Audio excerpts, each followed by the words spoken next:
r/AmItheAsshole. My landlord called me drunk girl, so I exposed him online. AITA for exposing my landlord online after he called me drunk girl? The screenshot hit my phone at 2:47 a.m., and I knew my life was about to get complicated. Hey, thought you should see this, my neighbor Jess had texted, followed by an image that made my stomach drop. It was a group chat between tenants in our building, one I apparently wasn't invited to, and there was my landlord Rick's message from earlier that evening. Drunk girl in 2B is complaining about her heater again, face with rolling eyes, probably just needs to wear more clothes instead of having her little parties every weekend. Drunk girl. In 2B. That was me. I sat up in bed, my laptop balanced precariously on my knees as I screenshot the image and zoomed in to make sure I wasn't seeing things. Nope. There it was, clear as day. Rick Morrison, my 50-something landlord who collected rent with a smile and called me sweetie to my face, had been referring to me as drunk girl behind my back. My hands were shaking as I scrolled up to see more context. There were weeks of messages. Drunk girl wants me to fix her garbage disposal now. Can't these college kids figure anything out? And had to tell drunk girl that lease violations have consequences, face with tears of joy. And my personal favorite, drunk girl's friends were loud again last night. Might need to have another chat with daddy's little princess. For the record, I'm a 24-year-old graduate student in environmental science. I work 20 hours a week as a research assistant, maintain a 3.8 GPA, and yes, occasionally have 2 friends over on Friday nights to drink wine and watch movies. Revolutionary stuff, clearly. The heater complaint he was mocking? My apartment had been sitting at 58 degrees for 3 days straight. The lease violations he mentioned? Having more than 2 guests at once, which isn't actually in my lease. And the daddy's little princess comment made my blood boil. I pay my own rent with student loans and my measly TA stipend, thank you very much. I'd moved into this place 8 months ago because it was one of the few apartments near campus I could actually afford. Rick had seemed professional during the showing, maybe a little too friendly, but I chalked that up to him wanting reliable tenants. He owned 4 buildings in the area, all filled with students who didn't know their rights and were too busy with school to make waves. But this? This was beyond unprofessional. This was humiliating. I looked around my tiny studio apartment, the one with the broken heater, the leaky faucet I'd reported twice, and the smoke detector that chirped every night at 3 a.m. despite multiple requests for new batteries. All those maintenance requests I'd submitted politely, professionally, because I was terrified of being labeled a difficult tenant. All those times he'd brushed off my concerns with a patronizing smile and a promise to get to it soon. Now I knew what he really thought of me. What he'd been telling other tenants about me. How he'd been entertaining himself at my expense in group chats and God knows where else. The worst part? Other tenants had been seeing these messages for weeks. Jess only sent me the screenshot because she was moving out and thought I deserved to know. How many people in my building saw me as the drunk girl Rick complained about? How many assumed I was some spoiled party animal instead of a stressed graduate student just trying to survive? I closed my laptop and stared at the ceiling, my mind racing. In 6 hours, I had a meeting with my thesis advisor. In 8 hours, I had to teach an undergraduate lab. But right now, all I could think about was that screenshot and the sick feeling in my stomach that came with realizing how powerless I'd become. Well, maybe not completely powerless. I didn't sleep the rest of that night. Instead, I did what any self-respecting graduate student does when they're pissed off. I researched. By 6 a.m., I had Rick's digital footprint mapped out like a crime scene. His Facebook profile was public, rookie mistake, and I scrolled through months of posts.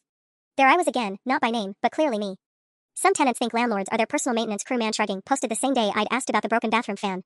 College kids these days don't understand that apartment living means respecting your neighbors. From the weekend I'd had exactly 3 friends over for my birthday. But it got worse. So much worse. His Google business profile for Morrison Properties had a review from someone named Jenny K from 2 months ago. Landlord is creepy and unprofessional, makes inappropriate comments. Rick's response? Some tenants create drama when they don't get their way. This reviewer violated lease terms multiple times. I found Jenny's full review on another site where she detailed how Rick had made comments about her tight clothes and suggested she could work out a payment plan when she was late on rent once due to a family emergency. My skin crawled. Then I found the tenant Facebook group for our area, one I'd never known existed. I sent a join request and waited, my coffee growing cold as I dug deeper into Rick's online presence. His Yelp business page, his LinkedIn, even his Twitter account where he retweeted articles about entitled millennials and posted photos from local bars with captions that made me want to shower. My phone buzzed. The Facebook group had accepted my request, and there were over 800 members. I scrolled through recent posts and felt my anger crystallizing into something sharper, more focused. Post after post about landlords like Rick. Students getting evicted for bogus reasons. Security deposits stolen over damages that didn't exist. Maintenance requests ignored until apartments became uninhabitable. And scattered throughout, other Morrison Properties tenants sharing their own stories about Rick's jokes and inappropriate behavior. I wasn't alone. I wasn't crazy. And I definitely wasn't the only drunk girl he targeted. At 8:15 a.m., I was setting up the lab equipment for my undergraduate class when my phone rang. Rick's name flashed on the screen, and my stomach dropped. He never called this early. Hey sweetie, his voice was sickeningly cheerful. Got your message about the heater. I'll be by around 10 to take a look, that work for you? I hadn't sent any message about the heater since Tuesday. What message? The one you sent this morning? About it being urgent? There was a pause. Jenny mentioned you were pretty upset about it when she saw you in the hallway. Jenny. Jess had moved out yesterday. There was no Jenny in our building anymore, which meant he was either confused about which tenant was which, or... Rick, I didn't send you any message this morning. Another pause, longer this time. Oh. Well, Jess mentioned it before she left then. Anyway, I'll be by at 10. He hung up before I could respond, and I stared at my phone with growing dread. Jess had sent me that screenshot at 2:47 a.m. and moved out yesterday morning. The timing was too convenient. Rick calling me after months of ignoring my maintenance requests, right after I'd seen those messages? Either he knew that I knew, or something else was going on. I looked around the empty lab, then at the screenshot still open on my phone. The Facebook group. The reviews. The pattern of behavior that went way beyond just calling me names behind my back. 10 o'clock was in 90 minutes. I had a decision to make, and something told me there wasn't going to be a way back from whatever I chose. I canceled my 10 a.m. office hours and raced home, my heart hammering against my ribs. If Rick was coming over, I wanted to be ready. I set up my phone to record and placed it strategically on my bookshelf, angled toward the door. Then I grabbed my laptop and started documenting everything I could think of, every maintenance request I'd sent, every dismissive response, every time he'd shown up unannounced or made comments that left me uncomfortable. The broken heater wasn't just broken, I realized as I photographed the ancient unit, it was probably a code violation. The bathroom fan had been temporarily out of order for 6 months. The smoke detector was hardwired wrong. I'd been living in conditions that weren't just uncomfortable, they were potentially unsafe. At 9:58 a.m., I heard his heavy footsteps in the hallway, followed by keys jangling. My stomach lurched. He was using his master key instead of knocking. Sweetie? It's Rick. The door swung open before I could respond, and there he was, polo shirt stretched over his beer gut, that fake friendly smile plastered across his face, toolbox in hand like he was actually planning to fix something. Oh, I said, making sure I sounded surprised. I wasn't expecting you so early. And I thought you were going to knock. Door was unlocked, he lied smoothly, stepping inside and closing it behind him. It definitely hadn't been unlocked. So where's this heater giving you trouble? I gestured toward the unit, watching as he made a show of examining it. He poked at a few things, made some non-committal humming noises, then turned back to me with that patronizing smile I'd grown to hate. Looks fine to me, sweetie. You sure you're not just feeling a little chilly because of, you know? He gestured vaguely at my outfit, jeans and a sweater, then chuckled. Maybe try some warmer pajamas? I know you college girls like to dress light for your little parties. There it was. He was testing me, seeing if I'd react to the reference. My phone was recording everything. My parties? I kept my voice level, innocent. Oh, you know what I mean. Nothing wrong with having fun, just saying maybe that's why you're feeling cold. Bodies adjust to different temperatures depending on activity levels. His eyes lingered on me in a way that made my skin crawl. Rick, the thermostat reads 58 degrees. Thermostats can be wrong. Especially when tenants mess with the settings too much. He was still smiling, but something had shifted in his expression. You know, I've been getting some complaints about noise from your unit. Other tenants mentioning disturbances. What kind of disturbances? Oh, just the usual college stuff. Loud music, people coming and going at all hours. Nothing major, but I like to keep my properties peaceful. Family friendly, you know? Some of my other tenants have kids, and they don't really want to hear whatever it is you girls get up to. The gaslighting was masterful, I had to give him that. Implying complaints that didn't exist, suggesting behavior that wasn't happening, all while maintaining that fake concerned landlord tone. I wasn't aware there had been any complaints, I said carefully. Well, I try to handle these things diplomatically. Talk to tenants one-on-one instead of making it official. But if the noise continues... He shrugged, letting the threat hang in the air. What noise, specifically? You know, sweetie, sometimes tenants don't realize how thin these walls are. What seems quiet to you might not be quiet to everyone else. Especially late at night when people are trying to sleep. He was building a case. Creating a paper trail of warnings about problems that didn't exist, probably so he could justify evicting me later. But why? What had changed? Then it hit me like a brick to the face. Jess. She hadn't just moved out, she'd been forced out. And now Rick was starting the same process with me. Is there a reason you're trying to push me out, Rick? I asked, the words slipping out before I could stop them. His fake smile flickered for just a second. Push you out? Sweetie, where would you get an idea like that? I'm just trying to maintain good relationships with all my tenants. Like you did with Jess? The temperature in the room seemed to drop another 10 degrees. Rick's expression went carefully blank, and he set down his toolbox with deliberate slowness. Jess chose to move out. Found a better situation for herself. His voice had lost all pretense of warmth. Sometimes that's just how it goes with you college kids. Always looking for something better. Right. After you told the other tenants she was causing problems too. I watched his face process this, watched him realize that I knew about the group chat. His jaw tightened almost imperceptibly. I'm not sure what you think you know, he said slowly, but spreading rumors about private communications between me and my tenants could be considered harassment. Even defamation, depending on how far someone wanted to take it. There it was, the threat wrapped in legal terminology. My heart was pounding, but I forced myself to maintain eye contact. I haven't spread any rumors. I'm just asking about Jess. And I told you, she found a better situation. Rick stepped closer, using his height to loom over me. You know, I've been more than patient with you. The late rent payments, the constant maintenance requests, the noise complaints. But patience has limits. What late rent payments? I've never been late on rent. August 15th. 3 days late. I stared at him. August 15th was a Thursday. Rent is due on the 1st. I paid on August 1st, like always. My records show different. The casual way he said it made my blood freeze. He was rewriting history in real time, creating a false narrative that he could use against me later. How many other records had he falsified? How many other tenants had he forced out this way? I have bank records, I said quietly. Bank records can be disputed. Especially when there are other documented issues with a tenant. His smile returned, but it was different now, sharper, predatory. You seem stressed, sweetie. Maybe apartment living isn't the right fit for you. I'd hate to see this situation escalate to something that could affect your academic standing. The threat was crystal clear. He was connected enough in this college town to make problems for me beyond just housing. Landlords talked to each other, talked to local businesses, talked to the university administration when problem students needed to be flagged. My phone was still recording everything, but suddenly I felt very alone in this apartment with a man who had just shown me exactly how far he was willing to go to maintain control over his tenants. I think you should leave now, I said, surprised by how steady my voice sounded. Of course. I can see you need some time to think about your living situation. He picked up his toolbox, then paused at the door. Oh, and sweetie? I'll need to schedule a full apartment inspection next week. Just routine maintenance checks, you understand. Make sure everything is up to code, no unauthorized modifications, no lease violations. Sometimes these old buildings hide problems that need immediate attention. After he left, I stood frozen in my apartment for a full 5 minutes, listening to his footsteps disappear down the hall. Then I grabbed my laptop and started typing frantically. The gloves were off now. Rick had made it clear that he was coming for me, using the same tactics he probably used on Jess and who knows how many others. But unlike his previous targets, I had something he didn't expect. I had screenshots. I had recordings. And I had absolutely nothing left to lose. The recording was damning, but I needed more than just my word against his. I spent the rest of that day reaching out to every former Morrison Properties tenant I could find through the Facebook group, and what I discovered made my situation look like child's play. Sarah from Building C had been sexually harassed for months before Rick found an excuse to evict her for property damage, a small nail hole from hanging a picture. Marcus got kicked out after Rick claimed he was dealing drugs, based on nothing more than having black friends visit regularly. And Emma. Emma had been so desperate to avoid eviction that she'd actually agreed to work off part of her rent by cleaning Rick's other properties. The way she wrote about it made my skin crawl. But here's what really terrified me, every single one of them had tried to fight back in some way, and every single one had lost. Rick had lawyers. Rick had connections. Rick had been playing this game for 15 years while we were just broke college students trying to survive. By Thursday, I'd compiled a folder of evidence that would make a prosecutor weep with joy. Screenshots, audio recordings, photographs of code violations, testimonials from 6 former tenants, and a paper trail showing a clear pattern of discrimination and harassment. I was ready to burn Rick's empire to the ground. That's when my thesis advisor called. "We need to talk," Dr. Martinez said without preamble. My office, 20 minutes. The walk across campus felt like a death march. Dr. Martinez had been my mentor for 2 years, the one professor who believed in my research when everyone else said environmental justice was too political for serious academic work. If something was wrong with my thesis defense. "Sit down," she said when I knocked on her door. Her expression was unreadable.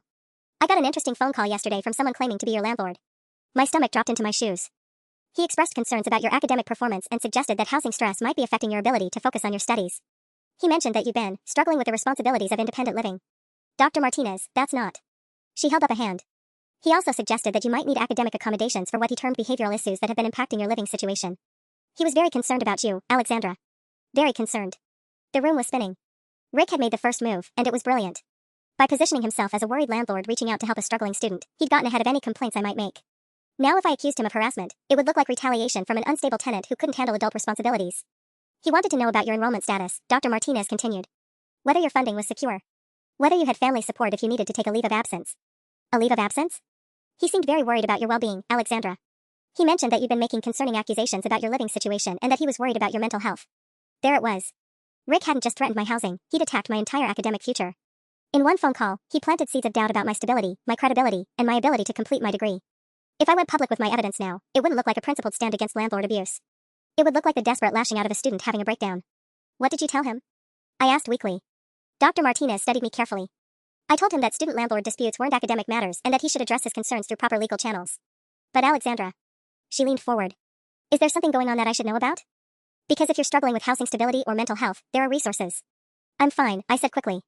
"My landlord and I had a disagreement about maintenance issues, but it's nothing I can't handle." But even as I said it, I knew it wasn't true. This wasn't something I could handle alone anymore. Rick had escalated beyond tenant harassment into something that threatened everything I'd worked for. My degree, my career, my entire future, all of it was suddenly hanging in the balance. And the worst part? He'd made it look like he was trying to help me. I walked out of Dr. Martinez's office in a daze, my phone buzzing incessantly with texts I couldn't bring myself to read. The quad was bustling with undergrads heading to afternoon classes, their laughter echoing off the brick buildings like a soundtrack to someone else's life. 3 days ago, I'd been one of them, stressed about deadlines and exams, sure, but fundamentally secure in my place here. Now I felt like a ghost haunting my own existence. My phone rang, and I almost ignored it until I saw the caller ID, Mom. The last person I could afford to worry right now, but also the only person who might actually listen to me without immediately assuming I was having some kind of breakdown. "Hey sweetheart, how's the thesis coming along?" Her voice was warm, familiar, and I almost started crying right there on the library steps. "It's complicated, Mom." "Uh-oh. That's never good. What's going on?" I found myself spilling everything, the screenshots, Rick's threats, the phone call to my advisor. Mom listened without interrupting, making the occasional horrified noise that somehow validated everything I'd been feeling. "That son of a bitch," she said when I finished, and hearing my normally diplomatic mother swear made me feel fractionally more human. "Alexandra, you have to report this. To the police, to the university, to someone with actual authority." "Mom," he called my advisor and made me sound unstable. "If I start filing complaints now, it'll look like you're defending yourself against a predator who's abusing his position of power." Her voice had gone sharp, protective. "Baby, this man is systematically targeting young women. This isn't about being a difficult tenant. This is about him getting off on intimidating girls who can't fight back. But I have evidence. Recordings, screenshots. Then use them. But Alexandra, listen to me carefully. Don't do this alone. After we hung up, I sat on those library steps for another 20 minutes, watching students stream past and thinking about what Mom had said. Don't do this alone. The problem was, I didn't know who I could trust anymore. Rick had poisoned the well with my advisor. My neighbors had been seeing those group chat messages for weeks without saying anything. Even Jess had only told me because she was already safely moved out.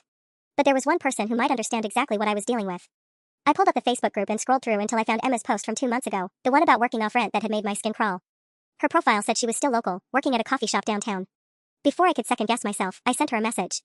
Hi Emma, I saw your post in the Morrison Properties group. I'm dealing with Rick right now and could really use advice from someone who's been through this. Would you be willing to meet for coffee? She responded within an hour. Holy shit, yes. When and where? And bring everything you have documented. Everything. We met that evening at a 24-hour diner off campus, the kind of place where nobody looked twice at two women huddled over laptops and manila folders. Emma was older than I'd expected, maybe 28, with tired eyes and a wariness that reminded me of trauma survivors I'd worked with during my undergrad psychology rotation. How long? She asked without preamble, sliding into the booth across from me. 8 months. But it's escalated in the last week. It always does. Rick likes to let you settle in, get comfortable, think you're safe. Then something triggers him, usually another tenant standing up to him, and he starts the process. The process? Emma pulled out her own folder, thick with printed emails and photographs. Systematic intimidation designed to make you leave voluntarily. It's cheaper than formal eviction, and it doesn't leave a paper trail that housing authorities can follow up on. She walked me through Rick's playbook like a general briefing troops before battle. The manufactured lease violations. The fake complaints from other tenants. The strategic calls to employers, schools, or family members designed to isolate victims and make them question their own stability. He called your thesis advisor? Emma's eyes flashed with anger. That's new. He's getting bolder. What did he do to you? Emma's laugh was bitter. Started with the usual stuff, maintenance requests ignored, complaints about noise that never happened, surprise inspections where he'd find problems that mysteriously appeared overnight. When that didn't work, he began suggesting alternative payment arrangements. She didn't elaborate, and I didn't push. The way she said it told me everything I needed to know. The thing is, Emma continued, Rick's not stupid. He's been doing this for years without serious consequences because he's good at covering his tracks and picking victims who won't fight back effectively. But he made a mistake with you. What kind of mistake? Emma smiled for the first time since we'd sat down, and it was sharp as a blade. He went after a graduate student with research skills and a social media presence. You know how to gather evidence, analyze patterns, and present findings. Plus, you're connected to the university community in ways that make you harder to isolate. It doesn't feel like an advantage right now. That's because you're still thinking like a victim instead of thinking like a researcher. What would you do if this was data for your thesis? I stared at her, the pieces clicking into place. I'd look for patterns. Systematic evidence. I'd build a case that showed institutional problems, not just individual incidents. Exactly. Rick thinks he's dealing with another scared college student. He doesn't realize he just picked a fight with someone who knows how to turn personal experience into academic evidence. Emma was right. I'd been so focused on my own situation that I hadn't seen the bigger picture. This wasn't just about Rick harassing me, it was about a landlord who had been systematically targeting vulnerable tenants for years, confident that his victims wouldn't have the resources or knowledge to expose him effectively. But I wasn't just any victim. I was a graduate student in environmental science with a focus on social justice, which meant I knew exactly how to document environmental hazards, housing code violations, and patterns of discrimination. I had access to university resources, legal databases, and academic networks that Rick couldn't touch. Most importantly, I had something Rick didn't expect, the methodical anger of a researcher who just found the perfect thesis subject. By the time Emma and I parted ways that night, we had a plan. Not just for protecting me, but for taking down Rick's entire operation in a way that would ensure he never targeted another student again. Phase 1 started tomorrow, and Rick Morrison had no idea what was coming for him. The first thing I learned about systematic revenge is that it requires systematic patience, which turned out to be the hardest part. Emma had walked me through the timeline, document everything for at least 2 weeks, establish patterns of behavior, build an ironclad case before making any public moves. Rick survived this long because tenants go nuclear too fast, she'd explained.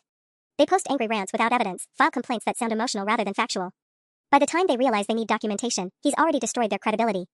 So for 12 agonizing days, I smiled and played the part of the compliant tenant while methodically building Rick's destruction. Every interaction was recorded. Every maintenance request was documented with timestamps and photographs. I started a detailed log of his unannounced visits, complete with notes about what he said, how long he stayed, and whether he'd actually fixed anything. The answer to that last part was always no. But the real breakthrough came when I remembered my environmental science training. Housing code violations weren't just bureaucratic inconveniences, they were data points that could be measured, categorized, and presented with scientific rigor. I borrowed a thermal imaging camera from the engineering department and documented heat loss throughout my apartment. I tested the water pressure and temperature in my bathroom. I measured humidity levels and air quality. What I found was worse than just neglect, it was systematic endangerment. My apartment wasn't just uncomfortable, it was uninhabitable according to city housing standards. The heating system was operating at 30% efficiency. The bathroom ventilation was so poor that mold was growing inside the walls. The electrical system was a fire hazard that should have triggered a red tag inspection years ago.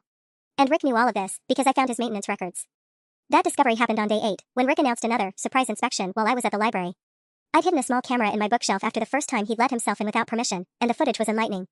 Rick didn't spend 10 minutes looking for lease violations like I'd expected. Instead, he went straight to my kitchen cabinet and retrieved a manila folder I'd never seen before. My folder, with my name on it, containing 8 months of maintenance requests that I'd submitted and he'd claimed to never receive. Every single one of them. Documented, filed, and deliberately ignored. But that wasn't the worst part. The worst part was the sticky note attached to the inside cover, written in Rick's handwriting, phase out by December. Justify with noise complaints plus maintenance abuse. Check utility complaints database for precedent. Phase out. Like I was a product being discontinued instead of a human being paying rent for a habitable living space. The utility complaints database turned out to be Rick's master file of excuses he'd used to force out previous tenants. Sarah's property damage was there, along with Marcus's supposed drug activity and 6 other fabricated violations dating back 3 years. Each one carefully crafted to sound reasonable to housing authorities while being impossible for tenants to definitively disprove. I was looking at a systematic operation designed to cycle through tenants every 6 to 12 months, maximizing rent increases while minimizing tenant protections that came with longer-term residency. That night, I called Emma with shaking hands. It's worse than we thought. He's not just harassing tenants, he's running a scam. Systematic fraud designed to maximize rental income through forced turnover. How systematic are we talking? I found records going back 3 years. Dozens of tenants, all forced out through manufactured violations. Emma, I think he's been using that group chat to coordinate stories between remaining tenants. Getting them to corroborate complaints that never happened. There was a long silence on the other end of the line. Alexandra, if you can prove systematic fraud, this isn't just about bad landlord behavior anymore. This is criminal. What do you mean? I mean you're not just building a case for housing violations. You're building a case for wire fraud, conspiracy, and potentially civil rights violations if he's been targeting protected classes. This could shut down all his properties and put him in federal prison. My hands were shaking as the implications hit me. This wasn't about getting my heater fixed anymore. This wasn't even about stopping Rick from harassing future tenants. This was about exposing a criminal enterprise that had been operating in plain sight for years. But it also meant Rick wasn't just a creepy landlord with boundary issues. He was a criminal with a lot more to lose than I'd realized, which made him infinitely more dangerous. As if summoned by my thoughts, my phone buzzed with a text from Rick. Inspection moved up to tomorrow 10 a.m. Please have all personal items organized for efficiency. We'll need to examine all closets, cabinets, and storage areas. Maintenance requires full access. Full access. He was coming for the evidence, and he wasn't planning to be subtle about it. I stared at Rick's text until the words blurred together. Tomorrow, 10 a.m. Full access to everything. He knew I had something on him. The question was how much he suspected and how far he was willing to go to eliminate the threat. I called Emma immediately. He's coming for a full inspection tomorrow morning. I think he knows about the evidence. Where is everything stored? My laptop, external hard drive, and printed copies in a folder. All here in the apartment. Even saying it out loud made me realize how vulnerable I'd been. Of course Rick would search for anything that could incriminate him. Alexandra, listen to me very carefully. You need to get everything out of that apartment tonight. Not tomorrow morning, tonight. And you need backup copies stored somewhere he can't touch. My mind raced through the logistics. It was already past 9 p.m., and I had 3 hours of video footage, hundreds of screenshots, audio recordings, and photographs that represented weeks of careful documentation.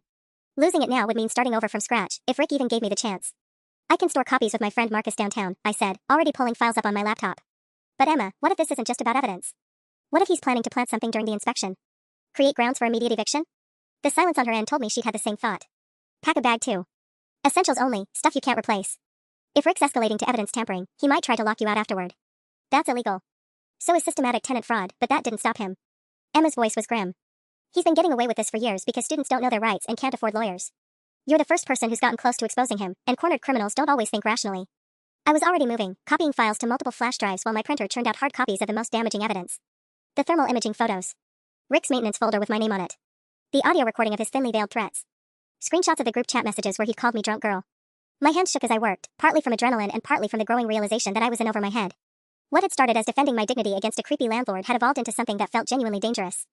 At 11:30 p.m., I stuffed everything into 2 backpacks and headed for Marcus's place across town. He answered his door in pajama pants, took one look at my face, and stepped aside without questions. Landlord trouble? He asked, helping me spread documents across his kitchen table. Criminal landlord trouble, apparently. I walked him through the highlights, the systematic fraud, the manufactured violations, Rick's pattern of targeting vulnerable tenants. Marcus listened with increasingly wide eyes. Holy shit, Alex. This guy's been running a whole operation. He picked up one of the thermal imaging photos. And you documented all this yourself? Grad school teaches you to be thorough. I tried to smile, but the joke fell flat. The problem is, he suspects I have evidence, and tomorrow he's doing a full apartment inspection. If he finds anything I missed, he could destroy it and claim you were making everything up, Marcus finished. Or worse, plant something that makes you look like the problem. I nodded, suddenly exhausted. The adrenaline that had carried me through the last few hours was fading, replaced by bone-deep weariness and the growing certainty that tomorrow was going to change everything, one way or another. My phone buzzed with another text from Rick, also, bring any documentation of maintenance requests for review. Want to ensure we're both on the same page about apartment condition and history. He wasn't even pretending anymore. Rick Morrison was coming for me, and we both knew it. The only question now was who would strike first. I barely slept at Marcus's couch, jolting awake every hour to check my phone for new messages from Rick. By 6 a.m., I'd given up on rest entirely and was pacing his living room, rehearsing what I'd say during the inspection. You could just not be there, Marcus suggested over coffee. Let him inspect an empty apartment. Then he'll know I'm onto him. Plus, I need to see what he's actually looking for. I checked my phone again, 3 hours until Rick arrived. I have to play this like everything's normal. But nothing felt normal anymore. Walking back to my apartment felt like entering enemy territory, every neighbor potentially part of Rick's network of informants. The building that had been my home for 8 months now felt like a trap closing around me. At 9:45 a.m., I sat at my kitchen table with my laptop open to an innocuous homework assignment, trying to look like a normal student having a normal morning. I'd hidden one backup flash drive inside an old textbook and another taped under my desk drawer, insurance policies in case Rick found some excuse to confiscate my electronics. His knock came at exactly 10 a.m., sharp and authoritative. When I opened the door, Rick wasn't alone. "Morning, sweetie. This is Dave from Morrison Property Management." Rick gestured to a thin man in coveralls carrying an official-looking clipboard. "He'll be conducting the technical inspection while I handle the administrative review." My blood went cold. Rick had brought backup, someone who could search areas of the apartment while Rick kept me distracted. They'd planned this like a military operation. "I wasn't expecting 2 people," I said, trying to keep my voice steady. "Standard procedure for comprehensive inspections," Dave replied, already stepping past me into the apartment. "We'll try to be efficient with your time." They moved through my space like they owned it, which I suppose they did. Dave immediately went to work photographing everything, walls, fixtures, even the inside of my refrigerator. Rick, meanwhile, began opening drawers and cabinets with the casual entitlement of someone who'd been doing this for years. "Lot of electronics for a student," Rick observed, running his fingers along my laptop. "Hope you're keeping up with your studies and not getting too distracted by extracurricular activities." "Just schoolwork," I replied, watching Dave disappear into my bathroom with some kind of moisture detector. Speaking of schoolwork, how are things going with your advisor?" "Dr. Martinez, wasn't it?"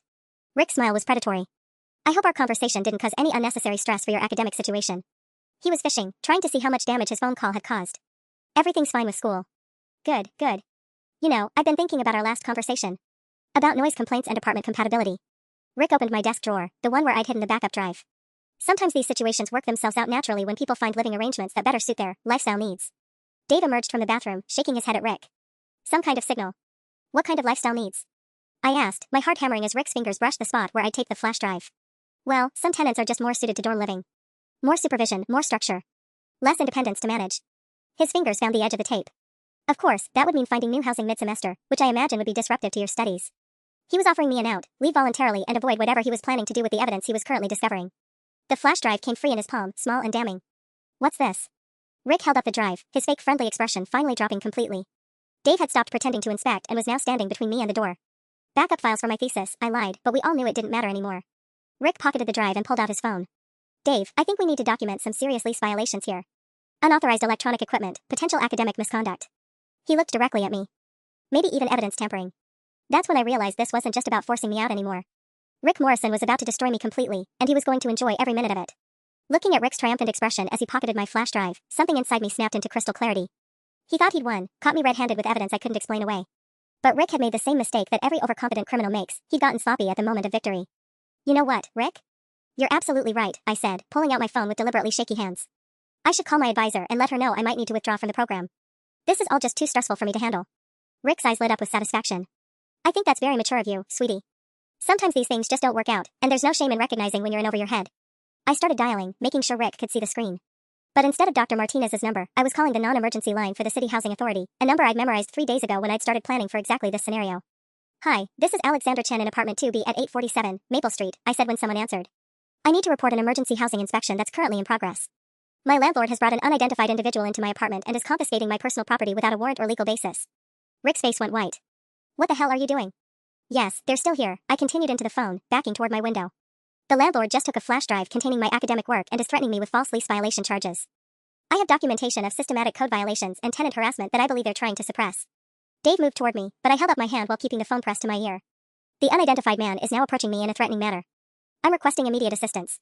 "Hang up the phone," Rick demanded, his mask of friendly professionalism completely gone. "You're making a serious mistake here." "Am I?" "Because from where I'm standing, it looks like you just committed theft of personal property in front of a witness while conducting an illegal search of my apartment." I kept my voice level, but my heart was racing.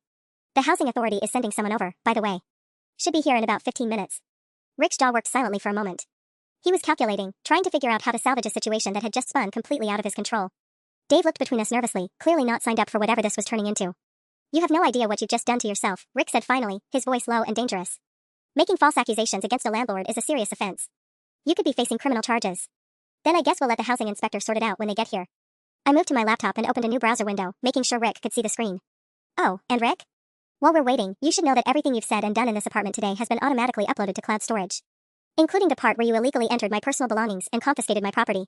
It was a complete bluff. I hadn't set up any automated uploading system." But Rick didn't know that, and the look of panic that flashed across his face told me he was finally starting to understand the scope of what he was dealing with. "You've been recording us?" Dave asked, taking a step backward. I've been protecting myself against a landlord who's been systematically harassing tenants for years. I looked directly at Rick. The question is, what are you going to do now?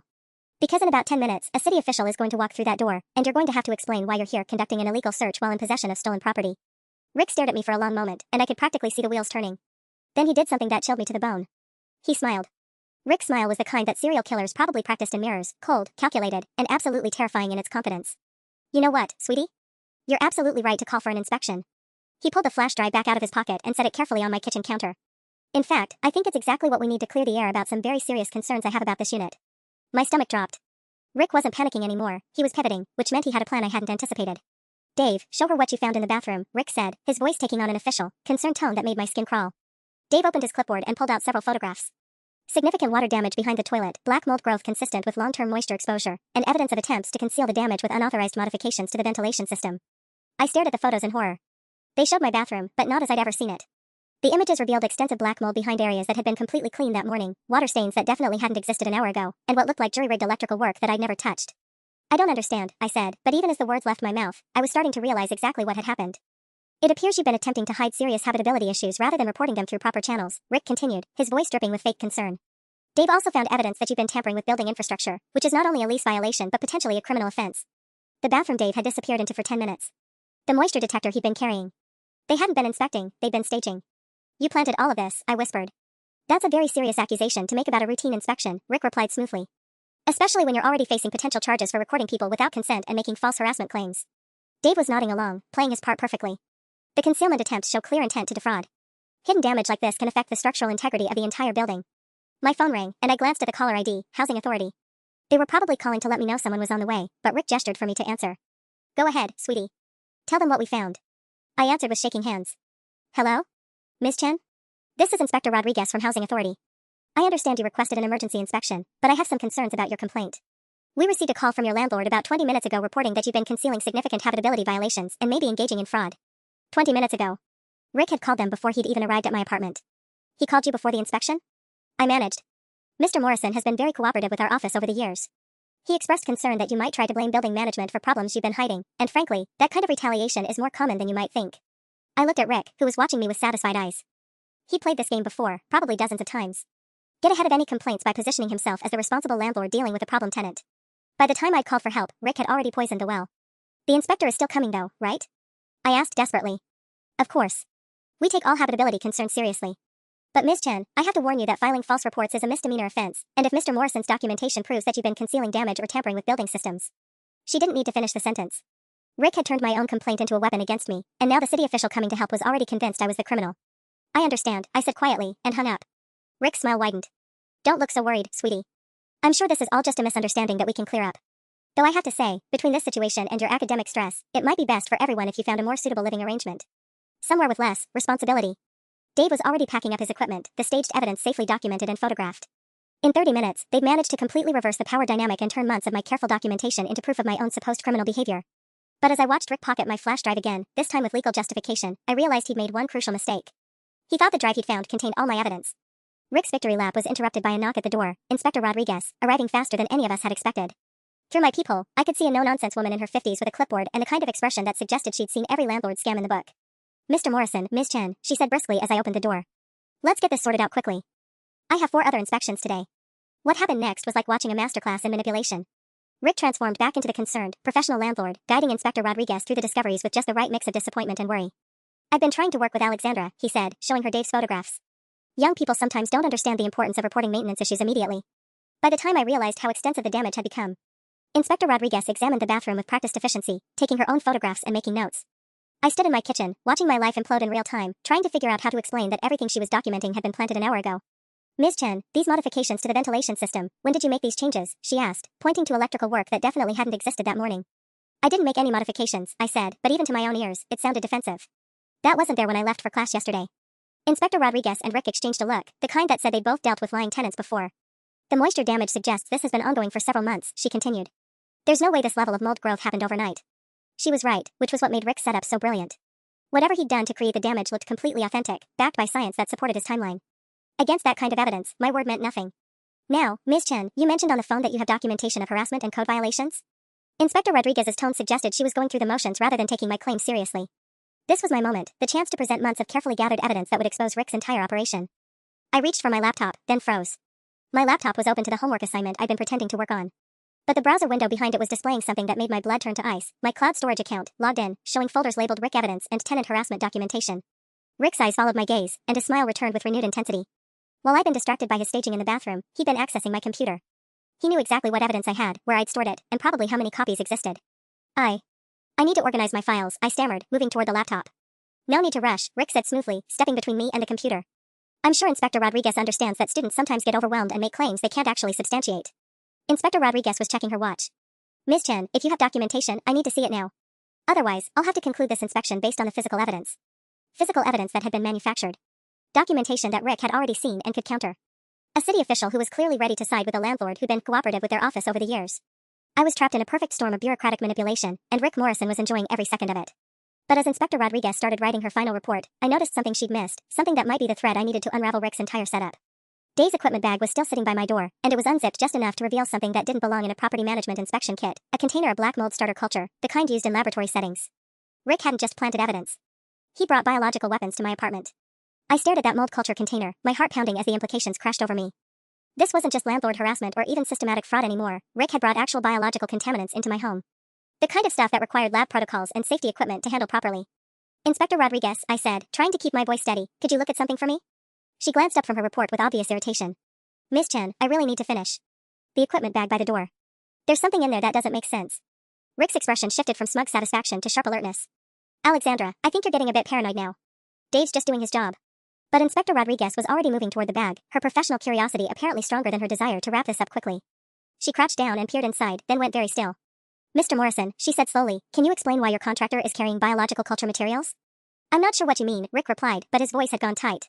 Inspector Rodriguez pulled on latex gloves and carefully extracted the container, reading the label with growing concern. This is Stachybotrys chardarum starter culture. Laboratory-grade black mold, specifically designed for controlled contamination studies.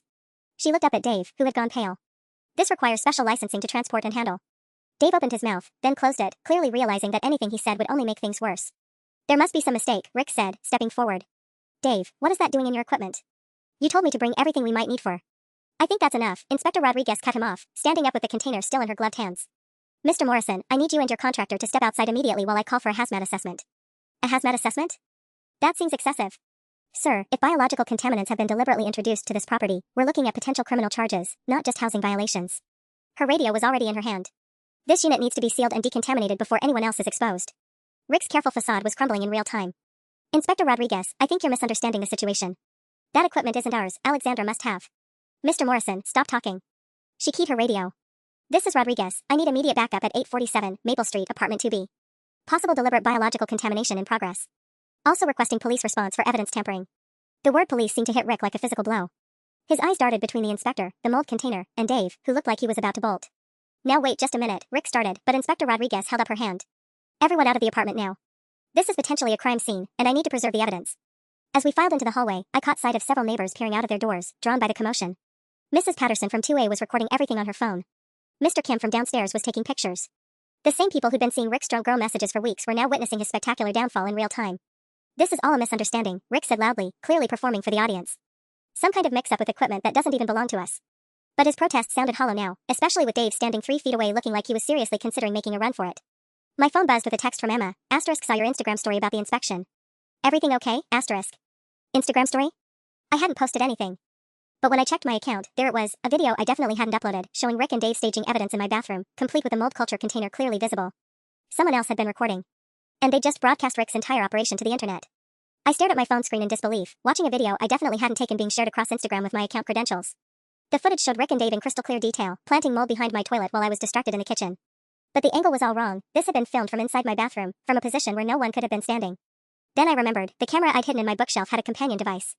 A tiny backup camera I'd placed in the bathroom after Rick's first unannounced visit, positioned to catch anyone tampering with the evidence they might plant. I'd completely forgotten about it in the chaos, but apparently it had been automatically uploading to my cloud storage, which was synced to my social media accounts through some app integration I'd set up months ago for a digital media class. Rick's biological warfare against me was now broadcasting live to 300 followers, including half my graduate program and most of the local tenant advocacy groups I'd joined. Ms. Chen, Inspector Rodriguez called from my apartment doorway. I need you to stay close. The police will want to interview you when they arrive. But Rick was staring at his own phone now, his face cycling through confusion, recognition, and pure panic as notifications flooded his screen. What did you do? He hissed at me. I didn't do anything, I said, which was technically true. But apparently my security system is more sophisticated than you realized. Dave finally cracked. Rick, you said this was just about getting rid of a problem tenant. You didn't say anything about criminal charges or hazmat teams or... Shut up, Rick snapped, but the damage was done. Inspector Rodriguez was taking notes, and Mrs. Patterson's phone was still recording from her doorway. My own phone was buzzing incessantly now. Text messages from classmates, missed calls from Emma, notifications that the Instagram video was being shared across multiple platforms. But one notification made my stomach drop, a missed call from Dr. Martinez, followed by a text message that made my hands shake. Asterisk Alexandra, I'm seeing some very concerning videos online involving you and your landlord. Please call me immediately. Also, I think you should know that Mr. Morrison contacted me again this morning with additional concerns about your academic performance and mental stability. We need to talk, asterisk. Additional concerns. Rick hadn't just been covering his bases with one phone call to my advisor, he'd been systematically poisoning my academic relationships, probably for weeks. And now, just as evidence of his crimes was going viral, he'd made one final attempt to destroy my credibility. Inspector Rodriguez, I said, I need you to know that my landlord has been contacting my graduate advisor to make false claims about my mental health and academic performance. I think he's been trying to discredit me in case I ever reported his behavior. That's a very serious allegation, she replied, but she was writing it down. I can provide documentation of the contact, I continued, screenshotting Dr. Martinez's text. Including timestamps that show he was already undermining my academic standing before today's inspection. Rick's face was getting redder by the minute. This is insane. You're all acting like I'm some kind of criminal mastermind instead of a landlord trying to maintain safe housing standards. Sir, Inspector Rodriguez said firmly, landlords maintaining safety standards don't typically carry laboratory-grade biological contaminants. And they definitely don't stage contamination while secretly being recorded. The sound of sirens was growing louder outside, and I could see police cars pulling up through the hallway window. What had started as Rick's attempt to destroy me was rapidly becoming his own very public downfall. But as I watched him whispering urgently into his phone, probably calling whatever lawyer kept his operation running, I realized this was far from over. Rick Morrison was cornered now, which meant he was about to get exponentially more dangerous. The police arrived just as Rick finished his phone call, and I watched his expression shift from panic to cold calculation. Whatever his lawyer had told him, it had given him one last card to play. Officers, Rick called out as two uniformed cops approached. I'm glad you're here. I need to report a serious case of tenant harassment and potential academic fraud. My blood turned to ice. He was doing it again, getting ahead of the narrative, positioning himself as the victim before anyone could process what had actually happened.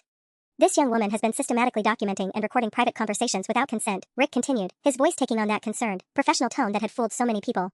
She's created an elaborate social media campaign to damage my business reputation, and I have reason to believe she's been falsifying academic research to support her claims.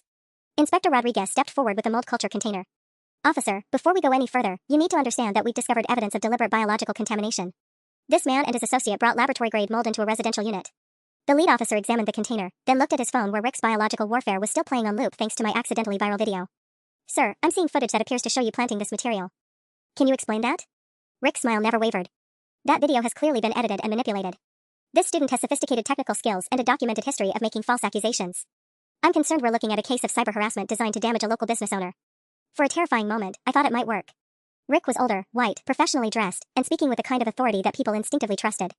Against that, I was just a stressed graduate student with a story that sounded increasingly unbelievable. Then Mrs. Patterson stepped out of her apartment holding her phone. Excuse me, officers? I filmed everything from my peephole. The whole thing. These men brought that contamination stuff into our building and spread it around deliberately. I've got it all right here, real time, no editing. Mr. Kim from downstairs appeared with his own phone. I got the audio too. The one guy straight up admitted they were trying to get rid of a problem tenant using fake evidence. Within minutes, half the building had materialized with their own documentation. Tenants I'd barely spoken to were showing police their own recordings, their own screenshots of Rick's harassment, their own stories of manufactured violations and forced evictions. Rick's operation had been so systematic, so widespread, that he'd created an entire building full of witnesses to his crimes. Jesus Christ, Rick, Dave finally exploded. You said this was routine. You said everyone did this kind of thing. You didn't tell me I'd be facing criminal charges for biological contamination. And just like that, Rick Morrison's empire of tenant harassment collapsed completely. The arrest happened so fast I almost missed it. 1 minute Rick was trying to convince the officers that we were all conspiring against him, the next he was in handcuffs being read his rights for criminal conspiracy, biological contamination, and about 6 other charges I couldn't follow. 3 months later, I was sitting in a new apartment, one with working heat and a landlord who actually responded to maintenance requests, putting the finishing touches on my thesis defense presentation. The environmental justice angle had worked perfectly, with Rick's systematic targeting of vulnerable tenants providing a real-world case study that had impressed my entire committee. Dr. Martinez knocked on my door holding a bottle of champagne. Ready for tomorrow, Dr. Chen? It still felt surreal. My thesis defense was tomorrow. I'd already accepted a position with the State Housing Authority investigating landlord fraud, and Rick Morrison was facing 5 years in federal prison. You know what the best part is? I said, accepting the champagne. That viral video led to investigations of landlords in 12 other college towns. Turns out Rick's methods weren't as original as he thought. My phone buzzed with a text from Emma, asterisk saw the news about the sentencing. How does it feel to have taken down an entire criminal network by accident, asterisk? I thought about that for a moment, then typed back, asterisk pretty good. But next time someone calls me drunk girl, I'm starting with the federal investigators instead of Instagram asterisk. Some battles choose you. But sometimes, if you're very lucky and very stubborn, you get to choose how they end.